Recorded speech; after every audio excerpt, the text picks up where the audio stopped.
پہنچتے ہیں جہاں یہ لڑکی مردانہ لباس میں کھڑی تھی، یہ لڑکی بھی ہاتھ بڑھاتی ہے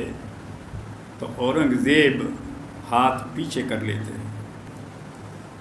لڑکی کہتی ہے کہ بادشاہ سلامت، آپ نے سب سے مصافحہ کیا اور میرا نمبر آیا تو آپ نے ہاتھ اپنے دوسری طرف ہٹا لیے۔ تو اس نے کہا کہ بیٹی، میں نے تجھے پہچان لیا ہے، تو لڑکی نہیں ہے اور لڑکا نہیں ہے، بیٹی تو لڑکا نہیں ہے اور عورت سے مرد مصافحہ نہیں کر سکتا۔ اور اس نے کہا کہ جو تیرا مسئلہ ہے دربار میں آ جا، میں وہاں تیری بات سنوں گا۔ اس لڑکی کو دربار میں بلا لیا۔ وہاں جب وہ پہنچی اور اس نے اپنی کہانی سنائی اور ساری کہانی سنا کر کے اس کو وہاں روکا رکھا اور پھر دوسرے دن اس کو ودا کیا کہ جا بیٹی تو چلی جا، اور اپنے باپ سے یہ کہنا کہ جو ٹائم تو نے دیا ہے اس کو، اس ٹائم پہ وہ تیری تیاری کر دے اور ڈولی آ جائے تو ڈولی میں بٹھا دے اور پھر مالک بھلا کرے گا۔ لڑکی بڑی پریشان ہو گئی، سسپنج میں پڑ گئی کہ اس نے تو کوئی بات، لیکن اس نے ایک بات کہی اپنے باپ سے آ کر کے کہ باپ، اس نے مجھے کوئی راحت کی بات تو نہیں بتائی اور یہ کہا ہے کہ تیاری رکھنا اور آپ جب ڈولی آ جائے تو ڈولی میں بیٹھ جانا، لیکن جب میں وہاں رہی ہوں جتنے ٹائم میں گنتی رہی ہوں 15 بار اس نے مجھے بیٹی کہا ہے، 15 مرتبہ مجھے بیٹی کہا ہے۔ جو بادشاہ 15 بار اپنی زبان سے جس کو بیٹی کہہ دے وہ اپنی بیٹی کی عزت برباد نہیں کرے گا، ایسا میرا یقین ہے۔ اس دن اورنگزیب فقیری لباس میں پھٹے پرانے کپڑے پہن کر بنارس پہنچتا ہے اور ابراہیم کوتوال نے مجمع لگا رکھا ہے، ڈولی آنے کا انتظار کر رہا ہے، خوشیاں شہنائیاں بج رہی ہیں، ڈھول تاشے بج رہے ہیں، تماشے ہو رہے ہیں، خوشیاں منائی جا رہی ہیں اور غریبوں کو دان کر رہا ہے، پیسے بانٹ رہا ہے، پیسے بکھیر رہا ہے، بڑا وہاں جشن ہو رہا ہے۔ جب فقیروں کی لائن لگ رہی ہے اور ابراہیم کوتوال جب فقیروں کو دان دے رہا ہے، خیرات کر رہا ہے، تو یہ بادشاہ سلامت اورنگزیب عالمگیر بھی ایک پھٹا پرانا کپڑا اوڑھے ہوئے پہنچ جاتا ہے اور یہ بھی اپنا ہاتھ ابراہیم کے سامنے کرتا ہے۔ ابراہیم اس کے ہاتھ پر بھی کچھ چند پیسے رکھتا ہے اور یہ اپنا پردہ ہٹا دیتا ہے اور جب دیکھتا ہے کہ یہ بات سلامت ہے بڑا پریشان ہوتا ہے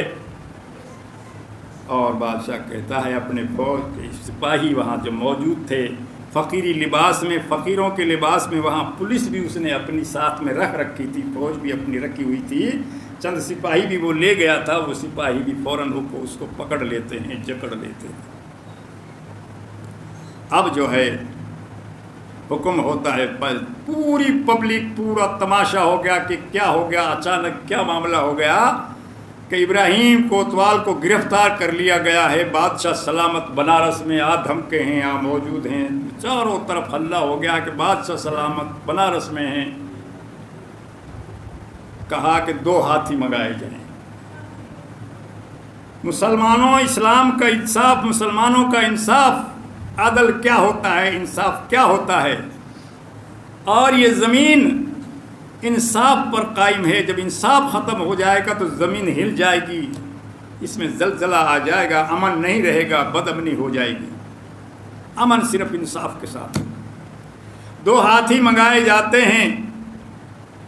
اور ابراہیم کے دونوں پاؤں میں زنجیریں جکڑ کر باندھی جاتی ہیں، ایک زنجیر کو، ایک بیل کو ایک ہاتھی کے پاؤں میں، دوسری بیل کو دوسرے ہاتھی کے پاؤں میں، اور جب کہا جاتا ہے کہ ایک ہاتھی کو ادھر ہانکو اور دوسرے ہاتھی کو ادھر ہانکو، دونوں ہاتھیوں کو ایک ساتھ ہانک دیا جاتا ہے۔ تاریخ گواہ ہے، پڑھ کر دیکھ لے ہر شخص،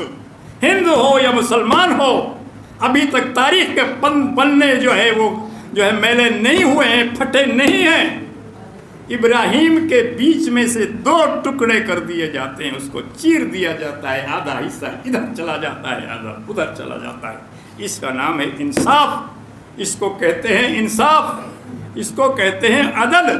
جب ایسا عدل زمین پر قائم ہوگا تو یہ زمین پر امن آ جائے گا، اطمینان آ جائے گا، سکون آ جائے گا۔ اور جب عدل اور انصاف زمین پر نہیں رہے گا تو بے چینی اور انسان کے سکون غائب ہو جائے گا۔ تاریخ میں لکھا ہے کہ جب یہ معاملہ ہو گیا تو اورنگزیب عالمگیر نے فوراً کہا کہ جلدی مجھے 1 گلاس پانی لا کے دو۔ پانی منگایا گیا، پانی پیا اور کہا کہ جب سے یہ لڑکی وہاں سے میرے پاس سے آئی ہے میں نے طے کر لیا تھا کہ جب تک میں انصاف نہیں کر دوں گا پانی نہیں پیوں گا۔ پانی میں نے اب پیا ہے۔ تاریخ میں لکھا ہے کہ سارے بنارس کے ہندو آپس میں ملے، وہاں یہ کام اور کیا اورنگزیب نے کہ مجھے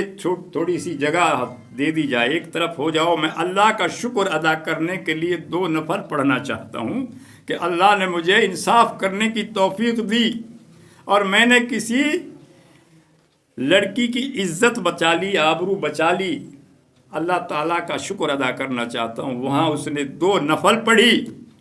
اور پھر تمام بنارس کے غیر مسلموں نے، پنڈتوں نے، برہمنوں نے مل کر کے فیصلہ کیا کہ ہم یہاں ایک مسجد بنائیں گے۔ وہاں مسجد تعمیر کی گئی، برہمنوں کے ذریعے، پنڈتوں نے مسجد بنوائی۔ آج اس مسجد کو گیان واپی مسجد بنا کر کے کہتے ہیں کہ یہ تو مندر تھا، اس لیے ان کو ہضم نہیں ہو رہا کہ پنڈت نے بنائی تھی۔ ارے کس وجہ سے بنائی تھی اس وجہ کو نہیں بتاتے، اصلیت کو نہیں بتاتے۔ آج اس مسجد کو مندر بنا کر کے ڈھانا ڈھا دو۔ اللہ کی زمین ہے، اللہ کے زمین پر سجدہ کرنے والے جب تک موجود ہیں وہ سجدہ کریں گے، لیکن اس انصاف کو بیان نہیں کرتے جو انصاف اس زمانے میں ہوا تھا اور جو اس بادشاہ نے انصاف کیا تھا، اور جو اس کے ساتھ جو سزا جو اس نے دی تھی اپنے کوتوال کو، اس سزا کا بیان نہیں کرتے۔ اس لیے زمین پر جب تک انصاف قائم ہے، عدل قائم ہے، سکون قائم ہے، جس دن انصاف ختم ہو جائے گا زمین کا سکون ختم ہو جائے گا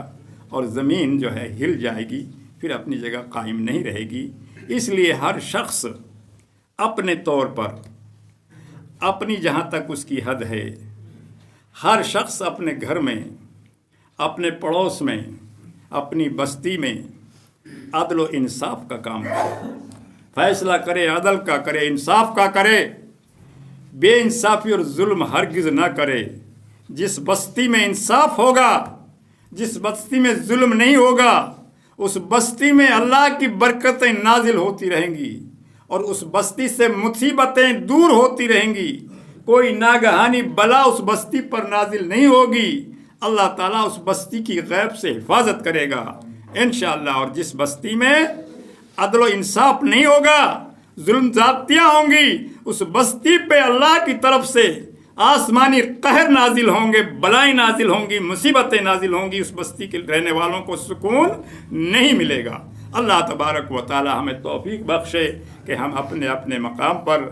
عدل کریں، انصاف کریں، ظلم زیادتی سے بچیں اور اللہ سے توفیق مانگیں کہ اللہ تبارک و تعالی ہمارے ہاتھ سے، ہماری زبان سے، ہمارے عمل سے، ہمارے قول سے، ہمارے فعل سے کوئی کسی قسم کا جو ہے غلط معاملہ سرزد نہ ہو، ہمیشہ ہم عدل و انصاف کی بات کریں۔ سبحانک اللہم و بحمدک